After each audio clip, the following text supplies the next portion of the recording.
ও আলকামার মা, আপনার সাথে আপনার সন্তান আলকামার ব্যবহারটা কেমন ছিল, সম্পর্কটা কেমন ছিল? আলকামার মা ডাক দিয়া কই, ইয়া রাসূলুল্লাহ, ইয়া হাবিবাল্লাহ, আমার সন্তান 5 ওয়াক্ত নামাজি ছিল, আমার সন্তান রমজান মাসের রোজাও রাখতো, আমার সন্তান তো আল্লাহ রাসূলের একজন বিশিষ্ট সাহাবীও বটে, সাধারণ কোনো মানুষ না, আমার সন্তান অনেক ভালো মানুষ ছিল। আল্লাহর হাবিব ডাক দিয়া কন, ও আলকামার মা, তুমি তো তোমার সন্তানের চারিত্রিক সনদ দিতেছ, আমি জানতে চাই আপনি মায়ের সাথে সন্তানের সম্পর্কটা কেমন ছিল, আপনার সাথে তার সম্পর্কটা কেমন ছিল? আলকামা 5 ওয়াক্ত নামাজ পড়তো, এটা আল্লাহর সাথে তার হক ছিল, এটা আল্লাহ এবং তার বান্দার কাজ।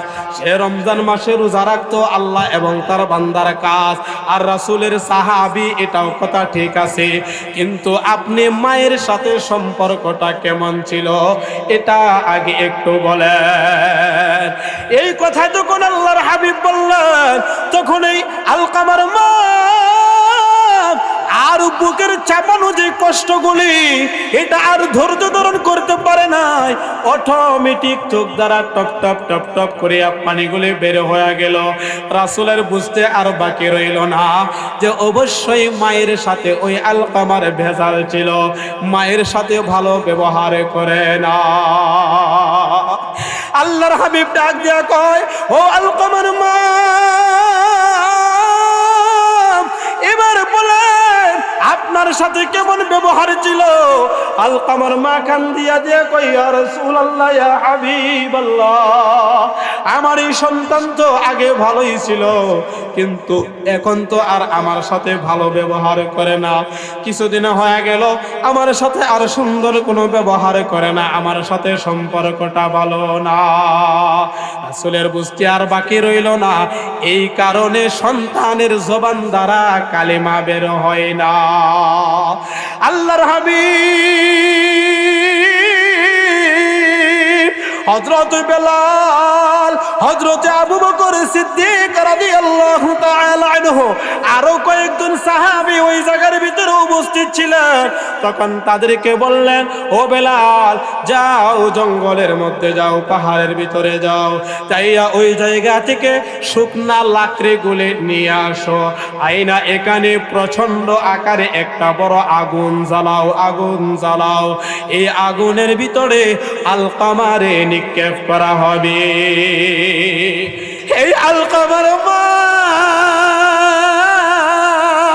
দিলের ভিতরে যত কষ্ট ছিল, দিলের ভিতরে যত আঘাত ছিল, এই সমস্ত আঘাত যখন মায়ের সামনে বলল এই আগুনের ভিতরে আলকামারে নিক্ষেপ করা হবে, আলকামার মা ডাক দিয়ে কই, ইয়া রাসূলুল্লাহ, ইয়া হাবিবাল্লাহ, আমার কলিজার টুকরা সন্তান রে, আপনি আগুনের মধ্যে কেন নিক্ষেপ করবেন, আগুনের মধ্যে কেন নিক্ষেপ করবেন? আমি মা হইয়া এটা তো আমি সহ্য করতে পারবো না।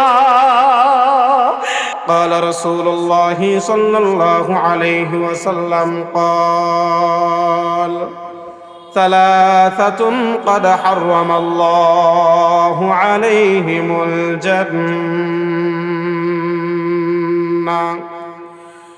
آخری زمانর পয়গম্বর মুহাম্মাদুর রাসূলুল্লাহ সাল্লাল্লাহু আলাইহি ওয়াসাল্লাম বলেন, সালাসাতুন ক্বাদ হারামাল্লাহু আলাইহিমুল জান্নাহ, 3 শ্রেণীর মানুষের জন্য আল্লাহ জান্নাতটারে হারাম ঘোষণা করেছেন। বলেন নাউযুবিল্লাহ। অর্থাৎ এই 3 শ্রেণীর মানুষ, তারা জান্নাতে ঢুকতে পারবে না, তাদের জন্য জান্নাত হারাম। আর আমাদের চাহিদা হলো আমরা জান্নাতটারে ওয়াজিব করতে চাই, জান্নাতে যেতে চাই। কথা বলেন ঠিক কিনা? তাহলে রাসূল বলেন, এই এই তিনটা অপরাধ যারা করবে, এই তিনটা অপরাধের সাথে যারা জড়িত হয়ে থাকবে, তারা জান্নাতে ঢুকতে পারবে না, তারা জান্নাতের ভিতরে প্রবেশ করতে পারবে না, যা কিছু করুক না কেন। এক নাম্বার আল্লাহর হাবিব বলেন মুদমিনুল খামার। এক নাম্বার হলো যারা মদ পান করে, এক নাম্বার হলো যারা নেশা জাতীয় দ্রব্য পান করে, তারা জান্নাতের ভিতরে প্রবেশ করতে পারবে না। বলেছেন বিশ্ব নবী মুহাম্মদুর রাসূলুল্লাহ সাল্লাল্লাহু আলাইহি ওয়াসাল্লাম। তাহলে যুবক ভাইরা জবানটা খুলে বলেন, এক নাম্বার যারা মদখোর তারা জান্নাতে যাবে না। বলেন কারা? যুবকরা বলেন কারা? আরেকটু আওয়াজ হবে, কারা? মদখোর। মদখোর আসেনি? নেশাখোর আসেনি? এখন নেশার দলিল আল্লাহর হাবিব আরেক হাদিস শরীফের মধ্যে বলেন, ইবলিস শয়তান আল্লাহর কাছে কিছু জিনিস চাইছিল দুনিয়াতে লানত পাওয়ার পর। এর ভিতরে খাবার চাইছিল, বসার জায়গা চাইছিল, ওইগুলি আমি বলবো না। তো খাবারের জন্য যখন চাইলো আল্লাহ, বনি আদম তো তারা দুনিয়াতে থাকবে, বসবাস করবে, তাদের খাবারের প্রয়োজন, তাহলে আমারও তো খাবারের প্রয়োজন আছে। তখন বলল ঠিক আছে, তোর খাবার হইল লাম ইউযকার ইসমুল্লাহি আলাই, যেই খাবার গ্রহণ করার ভিতরে বিসমিল্লাহ বলা হয় না, আল্লাহর নাম নেওয়া হয় না, এটা হলো শয়তানের খাবার। এটা কার খাবার? দুই নাম্বার কইল আল্লাহ, দুনিয়াতে তো বনি আদম খাবারের পরে পানি পান করে, তাহলে আমারও তো পানি পান করা দরকার। তখন বলা হইল, ও শয়তান, তোর পানি হইল কুল্লু মুস্কির। কুল্লু মুস্কির, যত নেশা জাতীয় দ্রব্য আছে এইগুলি হলো শয়তানের পানীয়, শয়তানের খাবার। তাহলে মদ এটা নেশা জাতীয় কিনা? কথা কয় না। মদ খাইলে নেশা হয় কি হয় না? আল্লাহর হাবিব বলেন, এই মদ যারা পান করবে, মদ যারা সেবন করবে, এই মদের মতো কুল্লু মুস্কির যত নেশা জাতীয় দ্রব্য আছে ওইগুলি যারা সেবন করবে, যারা পান করবে, এর ভিতরে আছে এক নম্বরে গাঁজা। সহজে এলাকার ভিতরে পাওয়া যায়, কথা বলেন আছে না নাই? এই আগুরপুরের ভিতরে আছে, তার খবরটা আমার কানের মধ্যে আমি বিশ্বস্ত সূত্রে আমি জেনেছি, এই কারণে আমি আলোচনাটা নিয়েছি। এক নাম্বার যারা মদ পান করবে, এক নাম্বার যারা গাঁজা সেবন করবে, এক নাম্বার যারা হিরোইন সেবন করবে, এক নাম্বার যারা ইয়াবা ট্যাবলেট সেবন করবে, ওইগুলির হুকুম হলো সব এক। সুতরাং যুবক ভাইয়েরা, তারা জান্নাতে যাওয়ার দরকার আছে না নাই? যদি জান্নাতে যেতে হয়, আখিরি জামানার পয়গম্বর কয়, ও আমার সাহাবীরা শুনো, এই সেবন, এই মদের সাথে যারা সম্পৃক্ততা থাকবে, যারা ওইগুলি পান করবে, তারা জান্নাতের ভিতরে যাইতে পারবে না। তাদের জন্য জান্নাতটা হারাম ঘোষণা করা হয়েছে, হারাম অর্থাৎ নিষিদ্ধ হয়ে গেছে। তাহলে এখন কি করা যায়? আজকের এই মাহফিল থেকে আমরা হাদিসটা জানলাম, এখন থেকে নিয়ত করব এই মদের সাথে আমাদের কোনো সম্পর্ক রাখবো না, এই গাজার সাথে আমাদের কোনো সম্পর্ক রাখবো না, ইয়াবা হিরোইন ফেন্সিডিলের সাথে আমাদের কোনো সম্পর্ক রাখবো না। ইনশাআল্লাহ রাজি আছেননি? নারে তাকবীর! মনে কষ্ট পাইতেছেন? হ্যাঁ, হুজুর এত দূর থেকে আইলাম, আপনারা ফোন দিয়া আপনি আমাদের বিরুদ্ধে শুরু করে দিছে, আপনি অন্য আলোচনা করবেন, কত আলোচনা আছে, আলোচনা তো করবো, আলোচনা মাত্র শুরু হয়েছে। আগে তিতা পরে মিডা হইলে আলোচনাটা মজা লাগে, কথা কন ঠিক কিনা? আগে তিতা, এরপরে মিডা যে খাবারটা আছে এটাও মোটামুটি ভালো স্বাদ লাগে। আর আগে যদি মিডা দেওয়া হয়, এরপরে তিতা দিলে আর ভাল লাগে না, পেটটা ভরা ভরা থাকে। তাহলে এটা আগে ঢুকতেছে। তাহলে যুবক ভাইয়েরা, আপনারা আর নেশার সাথে জড়িত হব না, পরকালের আশায়, জান্নাতের আশায় ইনশাআল্লাহ। রাজি আছি না ইনশাআল্লাহ? নিয়ত করব এখন ইনশাআল্লাহ, এখন থেকে আর মদ, ইয়াবা, গাঁজা যা কিছু আছে নেশা জাতীয় দ্রব্য আমরা সেবন করব না ইনশাআল্লাহ। নারায়ে তাকবীর, নারায়ে তাকবীর। এবার আল্লাহর হাবিব মুহাম্মদুর রাসূলুল্লাহ সাল্লাল্লাহু আলাইহি ওয়াসাল্লাম 2 নাম্বার লোকের কথা বলেন। 2 নাম্বার যেই লোকগুলি জান্নাতের ভিতরে প্রবেশ করতে পারবে না, 2 নাম্বার আল্লাহর হাবিব বলেন ওয়াল আক। 3 নাম্বার বলেন ওয়াদাইয়ুস। 2 নাম্বার হলো ওয়াল আক, আর 3 নাম্বার হলো ওয়াদাইয়ুস। দাইয়ুসটা মোটামুটি আমরা সবাই জানি, কারণ আলেম ওলামাগণ এই বিষয়টা নিয়ে অনেক আলোচনা করেন, কথা বলেন ঠিক কিনা? দাইয়ুস হলো ওই হাজী সাহেব, ওই হাজী সাহেব, ওই আলেম, ওই নেতা, ওই সমাজের ভালো মানুষ যে হাজী সাহেব হজ করে আসছে, নিজের বিবিটারে পর্দার ভিতরে রাখে না। ওই আলেম, যে আলেম হইছে কিন্তু নিজের বিবিটারে পর্দার ভিতরে, কথা কই না, পর্দার ভিতরে রাখে না।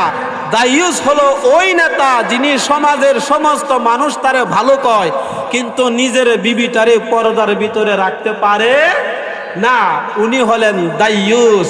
এই হাজী সাহেব হজ করিয়া জাহান্নামে যাবে, ওই মাওলানা সে আলেম হইয়া জাহান্নামে যাবে, ওই নেতা সে নেতা হইয়াও জাহান্নামের ভিতরে যাবে। তার কারণ হলো নিজের আমলের কারণে নয়, তার কারণ হলো নিজের অধীনস্থ যারা ছিল তাদেরকে হারাম কাজ থেকে কেন বাঁচাইল না, কেন বাধাটা দিল না। আর আমাদের সমাজে হলো হাজী সাহেব হজ করে আসছে, মরার আগে সারা জীবন আকাম কুকাম করছে, এখন হাজী সাহেবের মেয়েটা ঠিকই সাজগোজ করিয়া বাজারের মধ্যে যায়, আছে না নাই? হাজী সাহেবের স্ত্রী সাজগোজ করিয়া বাজারের মধ্যে যায়, রাস্তাঘাটে হাঁটে, হাজী সাহেব কয় আমি পারি না। এই যে পারি না, আপনার হজের জন্য আপনি জান্নাতে যাওয়াটা এই বিবির জন্য আটকা পড়িয়া যাবে। কঠিন বিষয়, কঠিন বিষয়। আলেম সাহেবও আটকা পড়িয়া যাবেন, নেতা সাহেবও আটকা পড়িয়া যাবে।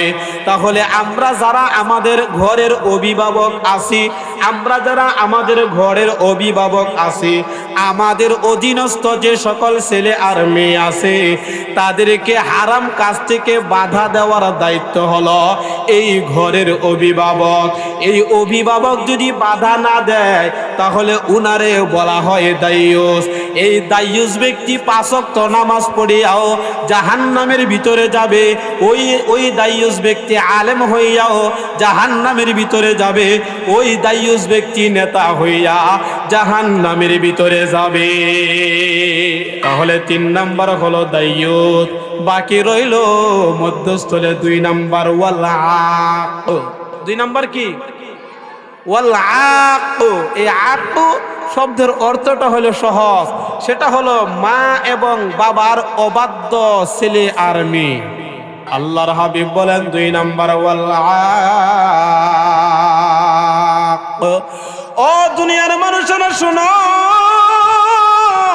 যারা মা আর বাবার অবাধ্য সন্তান হয়ে যায় তারা জান্নাতের ভিতরে ঢুকতে পারবে না। হতে পারে তিনি হাজী সাহেব, হতে পারে তিনি কুরআনের হাফেজ, হতে পারে তিনি মাওলানা, হতে পারে তিনি মুফতি, হতে পারে তিনি বড় একজন বুজুর্গ আলেম পীর সাহেব, হাজার হাজার লক্ষ লক্ষ তার মুরিদ আছে, এমনও আলেম হইতে পারে। কিন্তু মা আর বাবার অবাধ্য যদি হয়ে যায় এই পীর সাহেব, ওই পীর সাহেব জান্নাতে যাইতে পারবে না। তাহলে জিনিসটা কিন্তু সাধারণ কোনো জিনিস নয়, মারাত্মক একটা বিষয়, কথা বলেন ঠিক কিনা? আমি আলোচনাটি নিয়েছি এটা তিন শ্রেণীর মানুষ তারা জান্নাতের ভিতরে ঢুকতে পারবে না, জান্নাত তাদের জন্য হারাম ঘোষণা করা হইল। তাহলে মুখস্থ করিয়া নেন, এক নাম্বার হলো মদখোর, এক নাম্বার হলো নেশাখোর, দুই নাম্বার হলো মা এবং বাবার অবাধ্য ছেলে আর মেয়ে, তিন নাম্বার হলো ওয়াদ্দাইয়ুস। মুখস্থ হয়েছে? কথা কয় না, যুবক ভাইরা বলেন মুখস্থ হয়েছে নি? তিন শ্রেণীর মানুষ জান্নাতে ঢুকবে না। এক নাম্বার কারা? সবাই কয় না, এক নাম্বার কারা? যুবক ভাই এখানে তো কেউ নাই এরকম, আপনাদের বলতে সমস্যা কে? যে সুর হ্যাঁ দেখবেন যে সুরির কথাটা কইলে হ্যাঁ একটু মাথাটা নয় রাখে, আর আপনারা তো ভালো মানুষ, ভালো মানুষেরা যদি সুর কোন দেখবেন হ্যাঁ আরো কেঁপে যাইবে। কথা কন ঠিক কিনা?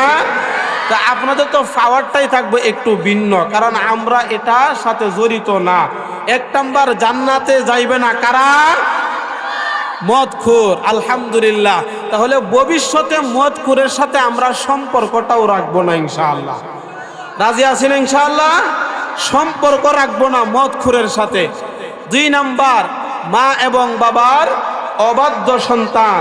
তিন নাম্বার হলো ওয়াদ্দাইয়ুস, যারা দাইয়ুস তারা জান্নাতের ভিতরে যাবে না। তাহলে দুই নাম্বারটার ব্যাখ্যা আমি একটু কোরআন দিয়া করি ইনশাআল্লাহ। কষ্ট হইতেছে আপনাদের? এটা হলো হাদিসটা বললাম, এটা কি বলছি?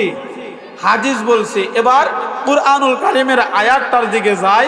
এই মা এবং বাবারে কেমনে খুশি করবো আর কেমনে জান্নাতে যাওয়া যাইব, এই নিয়মটা যদি আল্লাহ আমাদেরকে শিখায় যেহেতু দিছে, আমরা শুধুমাত্র মুখস্থ করব আর জান্নাতে যাব ইনশাআল্লাহ। রাজি আছে না গো ইনশাআল্লাহ? এবার আসুন তাহলে আল্লাহ রাব্বুল আলামিন সূরা বনী ইসরাঈলের 23 নম্বর আয়াতের ভিতরে দুইটা হুকুমের কথা বলেন। এর ভিতরে 2 নম্বর হুকুমের আলোচনা আমি করব। আল্লাহ রাব্বুল আলামিন বলেন, ওগো নবীজি আপনি ঘোষণা করিয়া দিন আপনার রবের পক্ষ থেকে, ওয়াকাদা রাব্বুকা আল্লা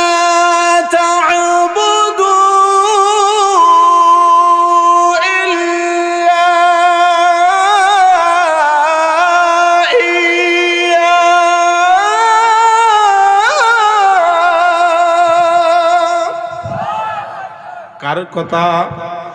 আওয়াজ দেয়া কয় না কার কথা? আল্লাহ রাব্বুল আলামিন বলেন, ওগো নবীজি আপনি ঘোষণা করিয়া দিন রবের পক্ষ থেকে এই হুকুমটা জারি হয়ে গেছে, এই ফয়সালাটা হয়ে গেছে। ফয়সালা আবার কি? এই কথাটা বলেন যে রবের ফয়সালা, এটার ভিতরে কোনো পরিবর্তন হবে না, কোনো রদবদল হবে না। কথা বলেন ঠিক কিনা? আল্লাহ অন্য জায়গার ভিতরে সূরা নিসার মধ্যে বলেন, লা তাবদীলা লিকালিমাতিল্লাহ।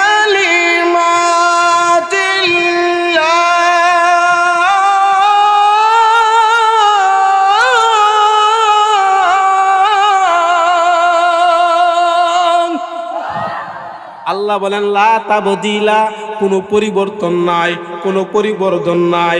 এটা আগেও হয় নাই, এখনো নাই, ভবিষ্যতে হবে না। লিকালিমাতিল্লাহ, আল্লাহর কথার ভিতরে, আল্লাহর কালামের ভিতরে। চিল্লায় বলেন কথা ঠিক কিনা? আরেক জায়গার ভিতরে বলেন, ওয়ামান আসদাকু মিনাল্লাহি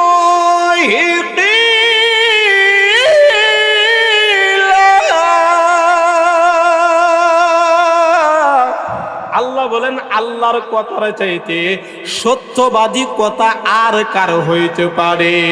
চিল্লায় বলেন না সুবহানাল্লাহ। তাহলে এই আয়াতের ভিতরে বলেন ওয়াকাদা, ফয়সালা হয়ে গেছে, হুকুম জারি হয়ে গেছে, বিধানটা এটা প্রচার করিয়া দিন, আল্লাহ তা'বুদু ইল্লা ইয়া, কেবলমাত্র ইবাদত হবে একমাত্র আল্লাহর। আওয়াজ দিয়া বলেন কার? আরো জোরে বলেন কার?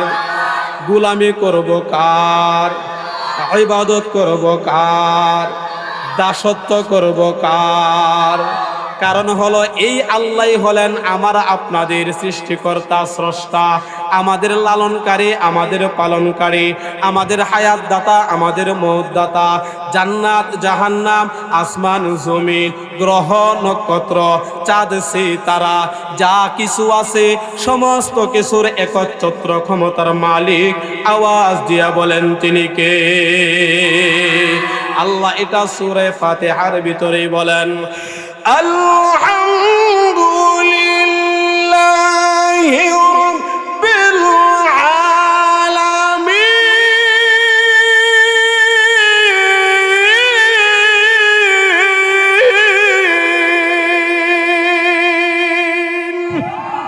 আল্লাহ তো হলেন তিনি, রব হইলেন তিনি, যিনি সারা জগতের লালনকারী পালনকারী। জগৎ তো শুধুমাত্র একটা না, এই আসমানের নিচে আরো কত শত শত জগৎ আছে তার হিসাব ছাড়া। আসমানের উপরে আছে, জমিনের নিচে আছে, সমস্ত কিছুর মালিক। আওয়াজ দিয়া বলেন তিনি কে? আর তিনার নামই বলেন আর-রহমানির রহিম মালিকি ইয়াউমিদ্দিন। আল্লাহ বলেন তিনি হলেন রহমান, তিনি হলেন রহিম, মালিক ইয়াউমিদ্দিন, বিচার দিবসের মালিক। ও আওয়াজ দিয়া বলেন কে? তাহলে সাহায্য চাইব কার কাছে? ইয়্যাকা না'বুদু ওয়া ইয়্যাকা নাস্তাঈন, ইহদিনাস সিরাতাল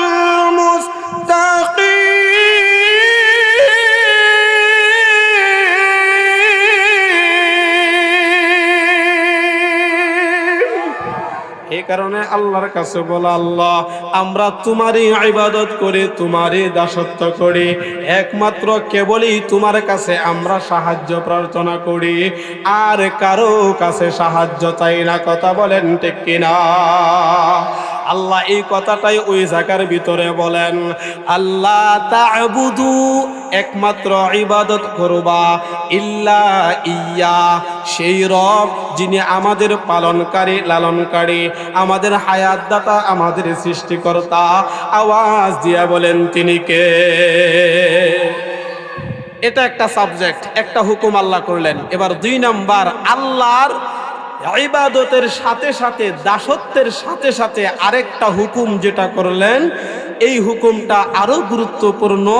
আল্লাহকে পাওয়ার সহজ একটা মাধ্যম এটা বটে। কন্যা সুবহানাল্লাহ। সেই হুকুমটা কি? ওয়াবিল ওয়ালিদাইনি ইহসানা। ও দুনিয়ার সন্তান সন্ততিরা, তোমরা তোমাদের মা এবং বাবার সাথে সৎ ব্যবহার করবা, সুন্দর আচরণ করবা, সৎ আচরণ করবা। আওয়াজ দিয়ে বলেন হুকুমটা কার? সবাই কয় না কার? ও আমার যুবক ভাই, এখানে অধিকাংশ যুবক এই পাপের কাজটা আমাদের দ্বারা সবচেয়ে বেশি হয়। এই পাপের কাজটা আমরাই জওয়ানি বয়সে সবচেয়ে বেশি করি। সুতরাং একটু মনোযোগ দিয়া কোরআনের এই আলোচনাটা শুনেন। আল্লাহ বলেন, ইম্মা ইয়াবলুগান্না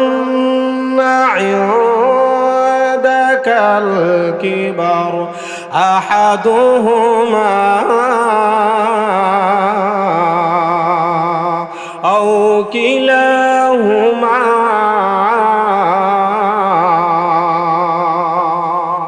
আল্লাহ বলেন, ও দুনিয়ার মানুষেরা, যখন তোমাদের মা আর বাবা বার্ধক্যের মধ্যে যখন তারা পড়িয়া যাবে, যখন তারা বার্ধক্যের নিকটবর্তী হয়ে যাবে, অর্থাৎ তাদের বয়সটা যখন দিন দিন বাড়তে থাকবে, তাদের বয়স যখন বাড়তে থাকবে, তখন তাদের জেহানু শক্তিটা আস্তে আস্তে কমিয়া যাবে, তাদের স্মৃতি শক্তিটা আস্তে আস্তে কমিয়া যাবে, একই কথা বারবার বলবে, একই কাজ বারবার করবে।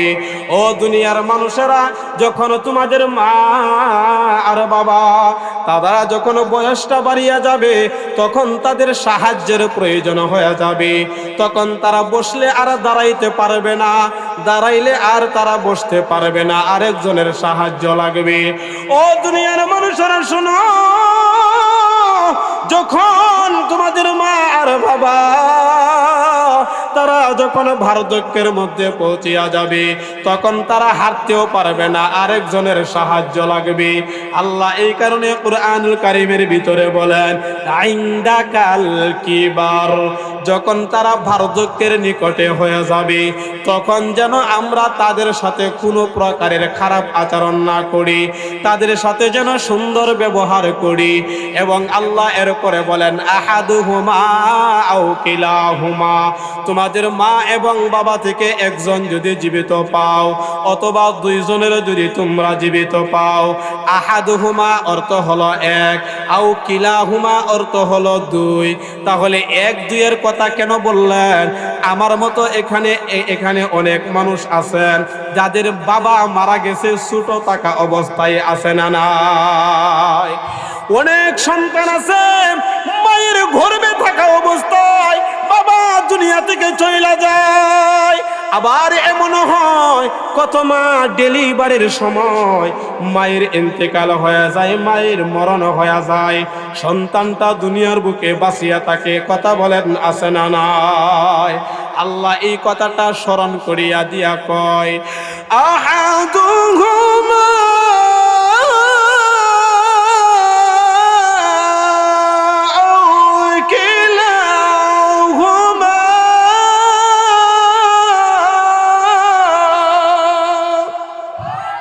আল্লাহ কয় একজনের যদি তোমরা পাও, আও কিলাহুমা, অথবা এমন মানুষ আছে বাবাও নাই মাও নাই, দুজন নাই।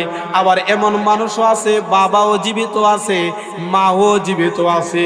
কথা বলেন, আছে না নাই? আজকে যাদের মা আর বাবা জীবিত আছে তাদের জন্য হলো আজকে সুসংবাদের আলোচনা। যাদের মা এবং বাবা জীবিত নাই, আপনারা শুধু কান্নার আলোচনা, আপনারা চোখের পানিগুলি ফেলে ফেলে আল্লাহর দরবারে কাঁদবেন, আর এই মাহফিল থেকে তওবা করিয়া যাইবেন। আর যাদের মা আর বাবা জীবিত আছে, আপনারা এখানে তাইকা পণ করবেন, প্রতিজ্ঞা করবেন, আয় আল্লাহ, আপনি যেরকম ভাবে শিখাইয়া দিছেন এখন থেকে আমি সেরকম ভাবে চলার চেষ্টা করব। যদি এরকম ভাবে চলতে পারেন তাহলে স্বয়ং আল্লাহ খুশি হয়ে যাবে। আর আল্লাহ যদি খুশি হয়ে যায় তাহলে আল্লাহ তার প্রিয় কোনো বান্দা আর বান্দিরে জাহান্নামের ভিতরে দিবে না, প্রিয় মানুষের জন্য রাখছে জান্নাত বানাইয়া। قال رسول الله صلى الله عليه وسلم رضا الرب في رضا الوالد وسخط الرب في سخط الوالد। আল্লাহর হাবিব বলেন, এই মা আর বাবারে যারা খুশি করতে পারলো সে যেন মা আর বাবারে খুশি করলো না, সে যেন স্বয়ং আল্লাহরে খুশি করিয়া ফেলল। অর্থাৎ মা বাবা খুশি, মা আর বাবা সন্তুষ্ট, আল্লাহ সন্তুষ্ট হয়ে যায়। মা আর বাবারে যদি কেউ কষ্ট দেয় তাহলে এই কষ্টটা আল্লাহ রাব্বুল আলামিন পাইয়া যায়, অর্থাৎ ওই সন্তানের উপর আল্লাহ রাগান্বিত হয়ে যায়। এটা হলো হাদিস। আরেক হাদিস শরীফের অংশের ভিতরে বলেন, হুমা জান্নাতুকা ওয়া নারুক।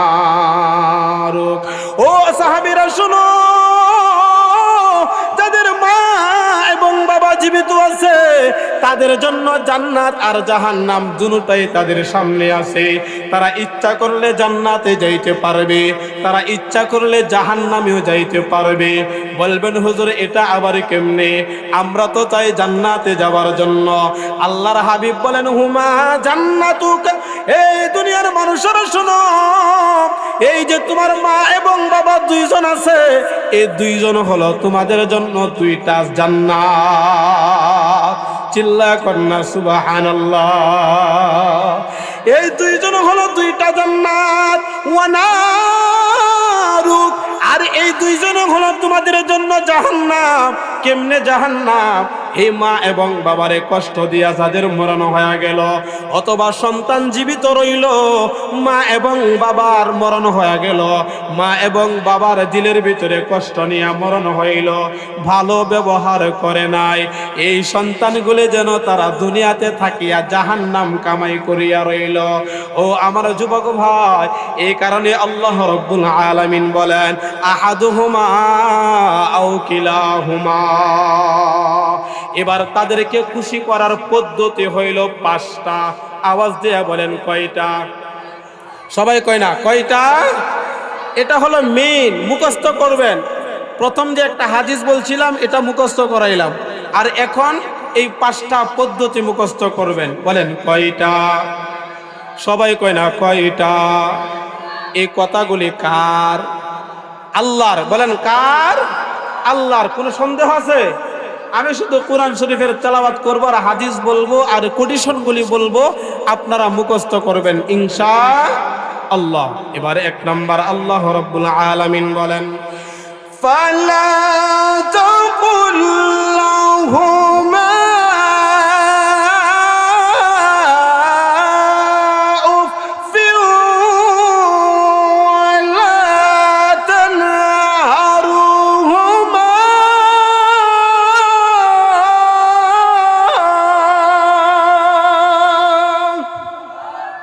আরেকটু জোরে কর না আল্লাহু আকবার। কালিমাতুল্লাহি হিয়াল উলিয়া, আল্লাহর ধ্বনিটা হবে সবচেয়ে উঁচু। কথা বলেন ঠিক কিনা? এমন একটা সময় ছিল আল্লাহু আকবারের ধ্বনি দিলে বিভিন্ন অজুহাত পেশ করিয়া বিভিন্ন দুর্নাম উপরে রটাইয়া দিত। এমন একটা সময় ছিল বেশি আল্লাহু আকবার বলা যাইতো না। কথা বলেন ঠিক কিনা? কিন্তু না, যত কিছু হোক না কেন আল্লাহ পাকের ধ্বনিটা সবচেয়ে উঁচু হবে। নারায়ে তাকবীর! যে আওয়াজ শুনে ওরে মুসলমান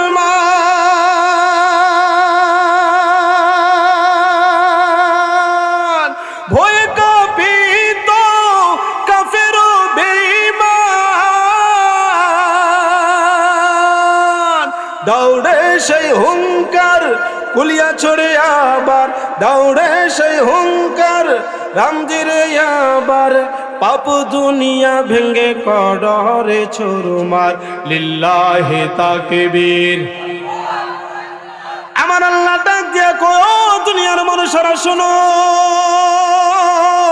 তোমরা তোমাদের মা আর বাবার সাথে 2টা কাজ করবা না। ফালা তাকুল লাহুমা উফ ওয়ালা তানহারহুমা। 1 নাম্বার হলো মা এবং বাবা বুড়া হয়ে যাওয়ার কারণে, মা এবং বাবা বার্ধক্য হয়ে যাওয়ার কারণে তোমরা এমন কোনো কথা বলবা না, এমন কোনো ভাষা তোমরা বলবা না যেই কথার দ্বারা, যেই ভাষার দ্বারা, যেই কথোপকথনের দ্বারা মা এবং বাবা রাগান্বিত হইয়া কয়, আহ আহ সন্তান আমারে তুই একটা গালি দিলি, ও সন্তান তুই আমারে বুড়া বুড়ি বলিয়া গালি দিলি। অনেক মা বাবা আছে, মা এবং বাবারে সন্তানেরা বুড়া বুড়ি বলিয়া গালি দেয়, শয়তান এবং শয়তান্নি বলিয়াও গালি দেয়। যেটা আমি জেনেছি এটা আমি আপনাদের কাছে বলতেছি, এই এলাকার ভিতরে এটা নাও থাকতে পারে। আল্লাহ আমাদেরকে হেফাজত করুন। সবাই বলেন আমিন। দয়াল আল্লাহ ডাক দিয়া কই, দুনিয়ার মানুষ, ও সন্তান আর সন্ততিরা, তোমরা তোমাদের মা আর বাবার সাথে এমন কোনো কথা বলবা না যেই কথার দ্বারা মা আর বাবার জবান দ্বারা আহ শব্দটা বের হইয়া যায়। এমন কোনো কথা তোমরা বের করবা না যে কথার দ্বারা মা আর বাবা কয়, আল্লাহ কেন আমার মরণ হয় না, কেন আমার মরণ হয় না। এই যে কথাগুলি মা আর বাবা কয়, এটা একদিন আর 2 দিন আঘাত দেওয়ার কারণে কয় না, ওই আঘাতগুলি একদিন 2 দিন 3 দিন, 1 সপ্তাহ 2 সপ্তাহ 1 মাস 2 মাস বছর কানেক চলিয়া যায়। এই কষ্টগুলি যখন মায়ের দিলের ভিতরে লাগে, বাবার দিলের ভিতরে যখন লাগে, আর এক সময় যখন সন্তান বিবাহ করার আগ পর্যন্ত মোটামুটি ভালো থাকে, বিয়ে করার 6 থেকে 1 বছর 2 বছর যখন হয়ে যায়, তখন আরো ঝামেলাটা ঘরের ভিতরে আরো বাড়িয়া যায়। তখন দেখা যায় আগে মারে বাবারে একটা কথা বললে এতটা কষ্ট পাইতো না, এখন বিবাহের পরে কোনো একটা কথা যদি কয় তখন মা আর বাবা এটা সহ্য করতে পারে না। কথা বলেন ঠিক কিনা? তার কারণ হলো তখন মা এবং বাবারা কয়, এতদিন তোরা 20 বছর 25 বছর লালন পালন করলাম, তুই তো আমার সাথে এমন খারাপ ব্যবহার করিস না। আজকে তুই 2 মাস হইল, 5 মাস হইল, 1 বছর 2 বছর হইল, আজকে তুই আমার সাথে এমন ব্যবহার করিস। এমন কি সন্তান মা এবং বাবারে রাইকা ঝগড়া করিয়া বাড়ি থেকে বিদেশে চলিয়া যায়, ঢাকার শহরে চলিয়া যায়, অন্য অন্য এলাকার ভিতরে যাইয়া বাসা ভাড়া করিয়া নিয়া থাকে, বউ আর নিজেদের বাচ্চাগুলি নিয়া থাকে, আর বুড়া মা আর বাবাগুলি বাড়িতে একা একা থাকে। তারা বার্ধক্যের কারণে, অনেকে আছে অভাবের কারণে ওষুধটুকু কিনতে পারে না, বেতার ওষুধটুকু কিনতে পারে না, ডাক্তারের কাছে যাইতে পারে না। অথচ এই মা আর বাবা এই সন্তানের জন্য টাকা পয়সা যা কিছু আছে, জমি জামা, নিজেরা খাইয়া না খাইয়া, নিজেরা পরিধান করিয়া না পড়িয়া এই সন্তানদের ভবিষ্যতের জন্য জমাইছিল। আজকে এমন দুর্ভাগা হয়ে গেল, এই কলিজার টুকরা সন্তানটা, এই আদরের সন্তান, এই মা আর বাবা যেই বসত ঘরটা বেঁধেছিল, এই বসত ঘরের ভিতরে পর্যন্ত থাকতে পারে না। আজকে এই মা আর বাবা একটা জমি বিক্রি করিয়া তাদের চিকিৎসার টাকা তারা জোগাড় করতে পারে না। সন্তানগুলি ওইটার ভিতরে যাইয়া বাধা দিয়া বসে, মানুষ জমি কিনতে গেলেও এটার ভিতরে বাধা দেয়। এরকম পরিস্থিতি যখন হয়ে যায়, তখন এই মা আর বাবাগুলি আল্লাহর দরবারে কাঁদিয়া কাঁদিয়া কয়, হায় আল্লাহ, কত মানুষের মরণ হয়ে যায়, কত মানুষের গাড়ি অ্যাক্সিডেন্টে মরণ হয়ে যায়, আমার কেন মরণ হয় না? আমাদেরকে কি আজরাইল চিনে না? এমন কিছু কথা গ্রামের সাধারণ মা এবং বাবারা বলে কি বলে না? গ্রামের সাধারণ মা এবং বাবারা তখন তারা মৃত্যু কামনা করে, মৃত্যু কামনা করে। ও মা এবং বাবা, বৃদ্ধ বাবারা, আপনারা যারা আছেন কখনো এই কথাগুলি বলবেন না, নিজেদের জন্য মৃত্যু কামনা কখনো করবেন না। আল্লাহর কাছে দোয়া করবেন, আল্লাহ যতদিন হায়াত আছে ঈমানের সহিত তুমি রাখো। আল্লাহ হায়াত যদি শেষ হয়ে যায়, ঈমানের সহিত আমাদের মরণটা দিও। এই দোয়াগুলি করবেন। সন্তান যখন খারাপ হয়ে যায়, সন্তানের জন্য তাহাজ্জুদের নামাজ পড়িয়া আল্লাহর কাছে হাত তুলিয়া চাইবেন, দেখবেন আল্লাহ আপনাদের দোয়া কবুল করিয়া নিবে। ও আমার যুবক ভাই, আপনাদের জন্য বলি, অপরদার অন্তরালের মা, যারা নওজোয়ান যুবতী মা বোনেরা আছেন, আপনাদের কেউ বলি, শুধুমাত্র যুবকরাই মা বাবারে কষ্ট দেয় না, মহিলারাও মা এবং বাবারে কষ্ট দেয়। আল্লাহ রাব্বুল আলামিন বলেন, ফালা তাকুল লাহুমা উফফি ওয়ালা তানহারহুমা ওয়া কুল লাহুমা কাওলান কারীমা। এমন কোন কথা বলবা না, এমন কোন কথা বলবা না যেই কথার দ্বারা মা এবং বাবার দিলের মধ্যে কষ্ট দেয়। এই আয়াতের 2 নম্বর তাফসীর হলো, মা এবং বাবার কথার দ্বারা সন্তানরা যেন মনের মধ্যে কষ্টটা না নেয়। অর্থাৎ কষ্ট দেওয়াও যাবে না, কষ্ট নেওয়াও যাবে না। বলবেন হুজুর দিলে তার কি হবে? দিলে তার পরিণামটা এটাই হবে।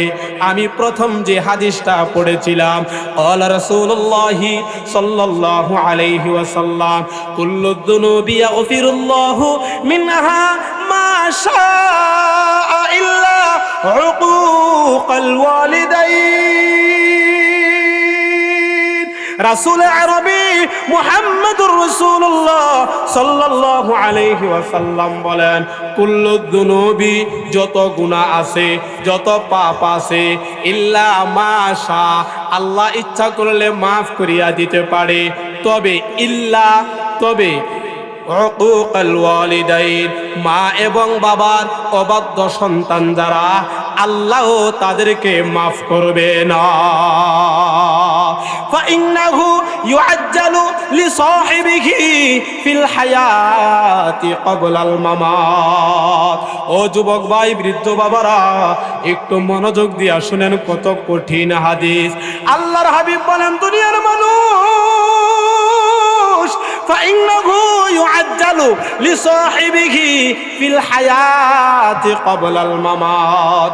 মা এবং বাবার অবাধ্য যত সন্তান আছে, দুনিয়াতে যতক্ষণ পর্যন্ত তারা লাঞ্ছিত না হবে, তারা মানুষের কাছে অপমানিত না হবে, ততক্ষণ পর্যন্ত এই সন্তানের মরণ হবে না। এমনকি আল্লাহর হাবিব বলেন, মৌতের সময় জবানে কালিমাও নসিব হবে না।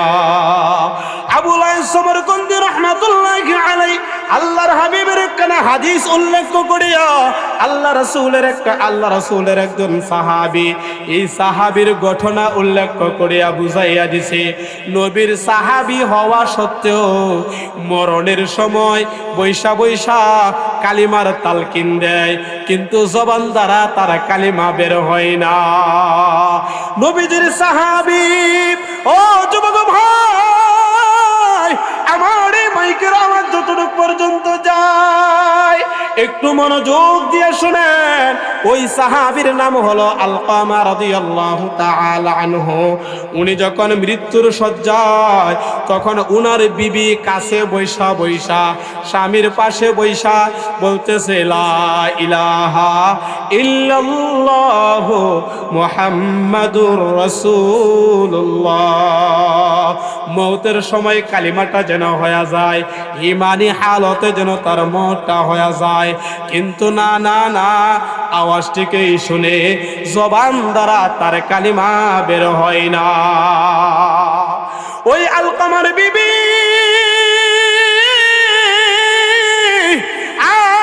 রাসূলের কাছে খবর পাঠাইয়া দিল, যাইয়া কই, ইয়া রাসূলুল্লাহ, ইয়া হাবিবাল্লাহ, আপনার সাহাবী আলকামা মৃত্যুর শয্যায়, কিন্তু তার কালিমার তালকিন দেওয়া হয়, জবান দ্বারা তো কালিমা বের হয় না। নবী আমার আর বুঝতে বাকি রইল না তার রূপটা যে কোন জায়গার ভিতরে। নবী হযরত বেলালরে ডাক দিয়া কয়, বেলাল,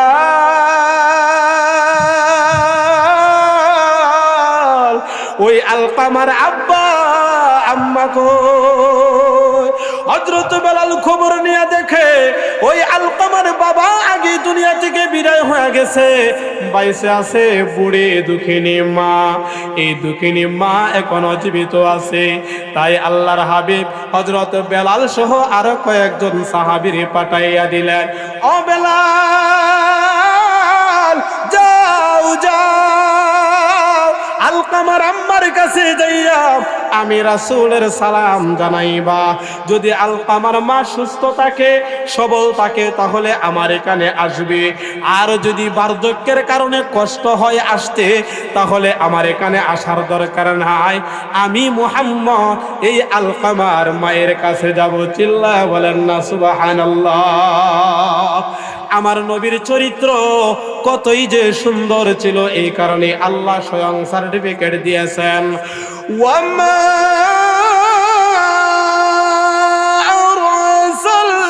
আরসালনাকা ইল্লা রাহমাতাল লিল আলামিন।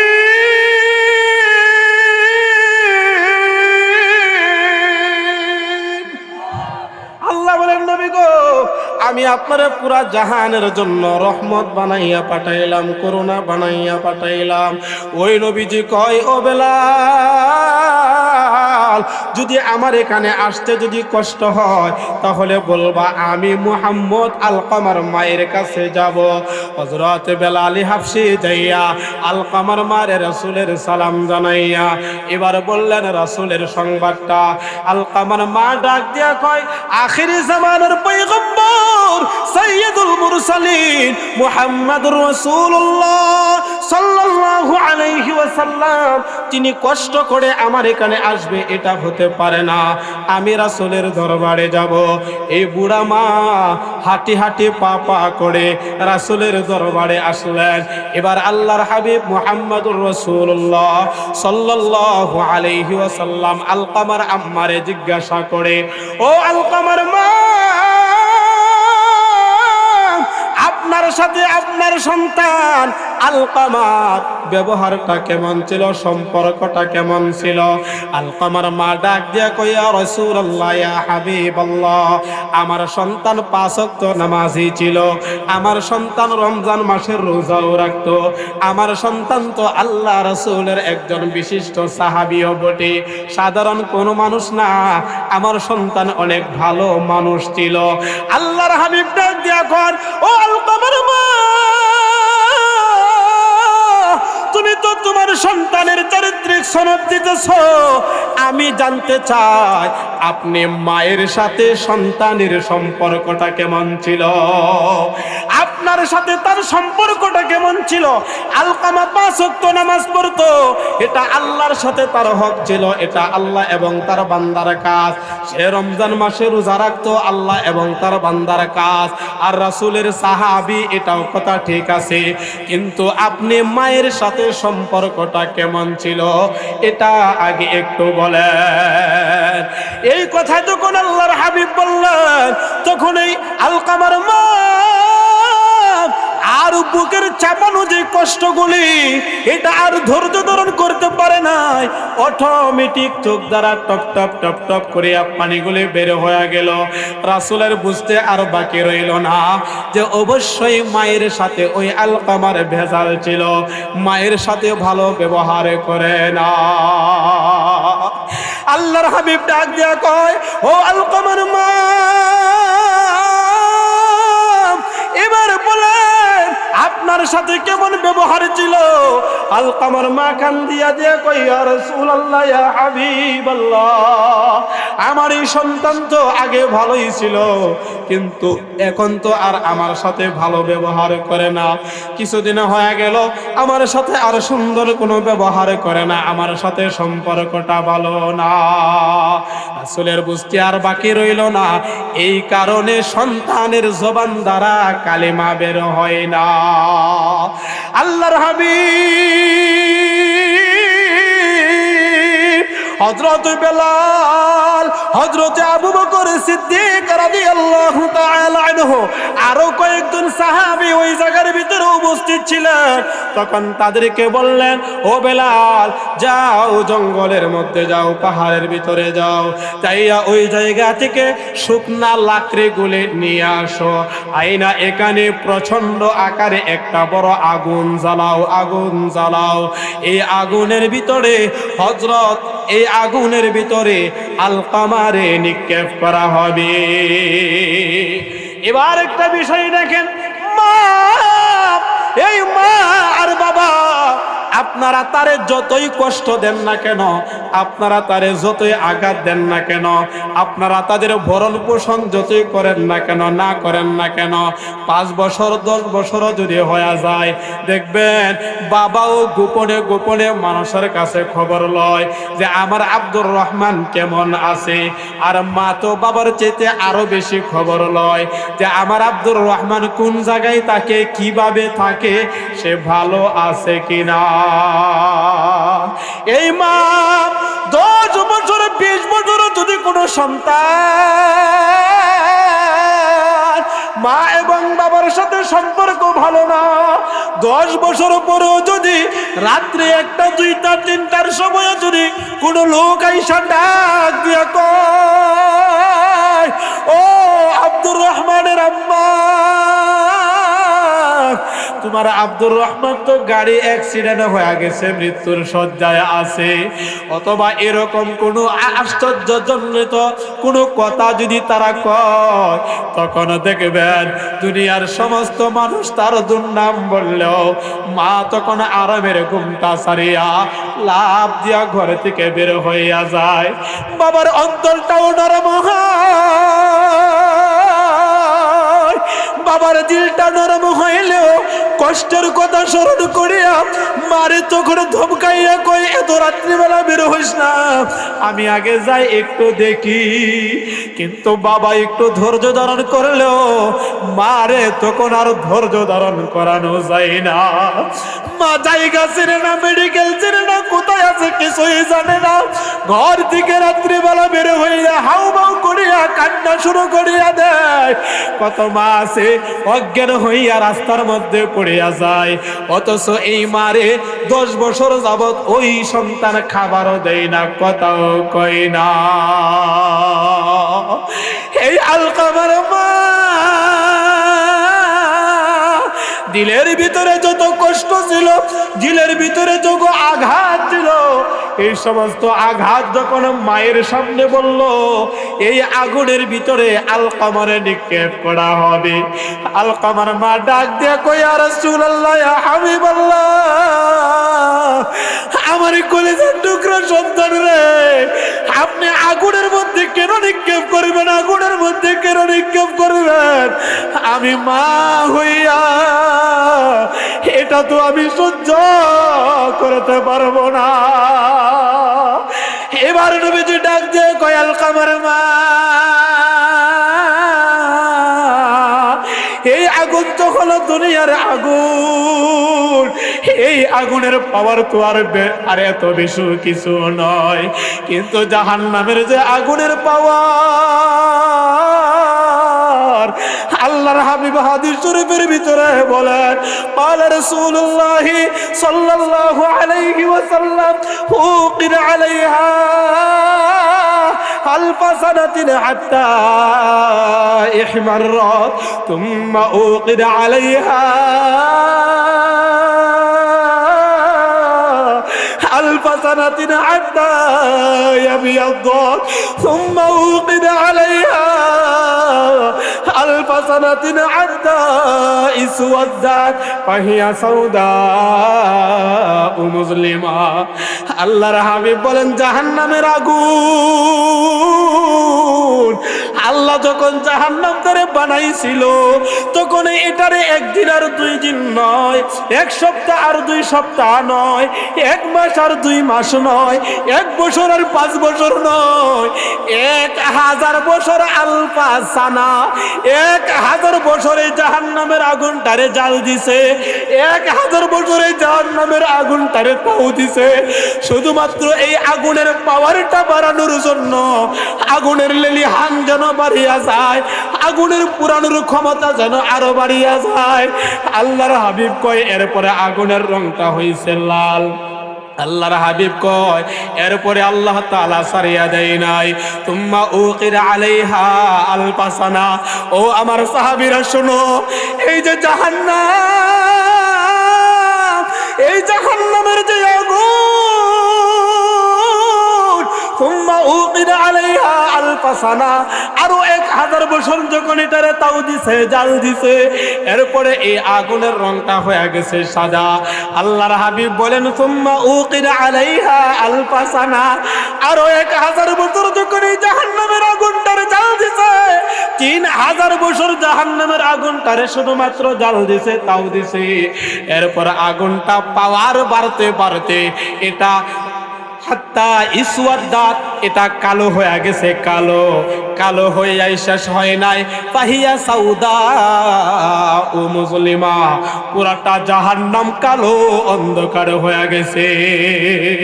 ও আমার ভাই, ও যুবক ভাই, আমি আপনাদেরকে কিভাবে বুঝায় এই জাহান্নামের আগুন আর দুনিয়ার আগুন। দুনিয়াতে দেখেন আগুন লাগলে একটা মানুষ সর্বোচ্চ 1 থেকে 2 ঘন্টা বাঁচতে পারে, 1 থেকে 2 ঘন্টাও বাঁচে না। আমি নিজের চোখে যেটা আমি দেখেছিলাম, ঢাকা গাজীপুর টঙ্গী টেম্পাকু কোম্পানিতে আগুন লাগছিল, এটা আমার নিজের চোখের দেখা। যখন দিল থেকে কান্না আসে না, তখন আমি ওই জায়গার কল্পনাটা যখন নিজে নিজে করি, তখন আর আমি আমার কান্নাটা থামাইতে পারি না। ওই জায়গার ভিতরে আগুনটা যখন লাগছিল ফজরের সময়, এই ফজরের সময় আগুন লাগার পর বিকট একটা আওয়াজ হয়েছিল। আমরাও নামাজ শেষ করলাম, দেখলাম ধোঁয়াগুলি উঠতেছে, সমস্ত মানুষ দৌড়াইয়া গেল। আমিও ওই জায়গার ভিতরে গেলাম, যাইয়া তাকাইয়া দেখলাম কত মানুষ 2 তালা এবং 3 তালার ভিতরে আটকা পড়িয়া গেছে। 2 তালা আর 3 তালা রেল লাইনের উপরে দাঁড়াইয়া, ফ্লাইওভারের উপরে উঠিয়া তাকাইয়া দেখি 2 তালার মানুষগুলি 3 তালার মানুষগুলি নিচের সিঁড়িটা ভাঙ্গিয়া পড়িয়া গেছে। ভ্রষ্ট হওয়ার কারণে নামার কোনো সুরত নাই। এই কারণে তারা জ্বালানা গুলির মধ্যে হাত দিয়া ধরছে। আর কেমিক্যালের আগুন, ফায়ার সার্ভিসের লোকেরা এর ভিতরে পানি টিকিয়ে দিতেছে, কিন্তু এই দুনিয়ার পানির কোনো আর কাজ হয় না। এই মানুষগুলি নারী আর পুরুষ এই জ্বালানার ভিতরে হাত গুলি দিয়া তারা আব্বা আব্বা বলিয়া, আম্মা আম্মা বলিয়া আমাদেরকে ডাকছিল। আব্বা আব্বা কইয়া, আম্মা আম্মা কইয়া ডাকছিল, যে শুধুমাত্র তাদের জীবনটা যেন একটু বাঁচিয়া যায়। কিন্তু কি হবে, তারা তো জ্বালানোর মধ্যে ধরে আমাদেরকে ডাকে, কিন্তু ওই দিক দিয়ে কেমিক্যালের আগুন ফ্লোরের মধ্যে লাইগা গেছে। এই জায়গার ভিতরে পানিও আটকা হয়েছে, কিন্তু পানির কোনো কাজ হয় না। কেমিক্যালের ভিতরে ড্রামের মধ্যে আগুন ধরে তাদের দেহের মধ্যে আগুন লাইগা গেছে। আরে ভাই, আমার মতো মানুষ, আপনাদের মতো মানুষ, আমার একজন মুসল্লি ওই দিন ছিল, শেষ রাত্রে গেছিল, ওই দিন বেতন দেওয়া হয়েছিল বেতন আনার জন্য। আর ওই জায়গার মধ্যে আটকা পড়া গেল, হাতটা আগুনে পুইরা যাইতেছে, মাথার মধ্যে আগুন ধইরা গেছে। হাতটা বাড়াইয়া আমাদেরকে দেখাইছিল, কিন্তু আমরা পৃথিবীর এত হাজার হাজার মানুষ এই ফ্যাক্টরির চতুর্পার্শ্ব দিয়া থাকার পরও আমরা তাদেরকে বাঁচাইতে পারি নাই।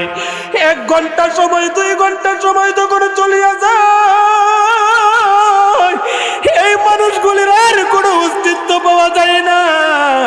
3 ঘন্টা পরে ফায়ার সার্ভিসের লোকেরা নিচ থেকে যখন লোকগুলিকে টেনে হেঁচড়ে নিয়ে আসে, সাদা কাপড়ের মধ্যে এই লাশগুলির রাখছে। মানুষ হিসাবে চিনা যায় না, মানুষ হিসাবে চিনা যায় না। যার শুধুমাত্র 2টা পা 2টা হাত দেখা যায়, আর পুরোটা শরীর কালো কয়লার মতো হয়ে গেছে, কয়লা। কত আত্মীয় স্বজন ছবি নিয়া দাঁড়াইয়া রইছে, আব্বা তো আর নাই, আম্মা আর নাই, জীবিত যেহেতু পাইব না, আমার আব্বা আম্মার লাশটা নিয়ে আমরা পাই, লাশটা যদি আইনা মাটি দিতে পারি, কিন্তু লাশটার যে শনাক্ত করবে ডিএনএস এর মাধ্যমে নেওয়ার পরও এই লাশের হদিস পাই না। ও আমার ভাই, আমি আপনাদেরকে বোঝানোর জন্য এই ঘটনাটা বললাম। এই দুনিয়ার আগুনটা যদি এই সাধারণ আগুনে তো পাওয়ার হয়, তাহলে জাহান্নামের যে আগুনটা, এটার 1000 2000 3000 বছর যেই আগুনটার জাল দিছে, তাহলে ওই আগুনের পাওয়ারটা কেমন হবে? আলকামার মা আলকামার মায়ের সামনে যখন আল্লাহর হাবিব বললেন, ও আলকামার মা, এটা তো হলো দুনিয়ার আগুন, আর জাহান্নামের আগুন তো এটা সাধারণ কোনো আগুন নয়। এই কথা যখন বললেন, মা আর ধৈর্য ধারণ করতে পারে নাই। জীবনের যত কষ্ট ছিল, ব্যথা ছিল, সবগুলি মাফ করিয়া এবার রাসূলকে কইয়া, রাসূলুল্লাহ, ইয়া হাবিবাল্লাহ, ওগো আল্লাহর হাবিব, আল্লাহ এবং আল্লাহ রাসূলের সাক্ষী রাখিয়া বলতেছি, আমি আমার সন্তানটারে মাফ করিয়া দিলাম। চিল্লায় বলেন সুবহানাল্লাহ। আলহামদুলিল্লাহ, আপনাদের আকর্ষণীয় যার অপেক্ষায় আপনারা বসা আছেন স্টেজে উপস্থিত হয়ে গেছেন। তো এই আলকামার আম্মা যেই মাত্র মাফ করে দিল, রাসূল বেলালরে পাঠাইলেন, ও বেলাল, যাও যাইয়া দেখো আলকামার কি অবস্থা, কারণ আলকামা তো মৃত্যুর শয্যায় আছে।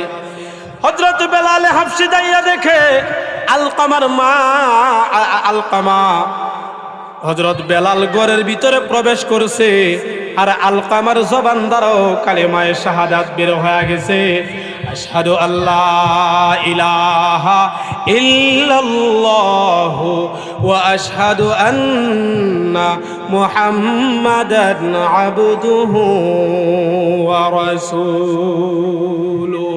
অর্থাৎ মা এই দিক দিয়া সন্তানের মাফ করিয়া দিছে, আর ওই দিক দিয়া তার জবান দ্বারা কালিমা বের হয়ে গেছে। চিল্লায়া বলেন সুবহানাল্লাহ।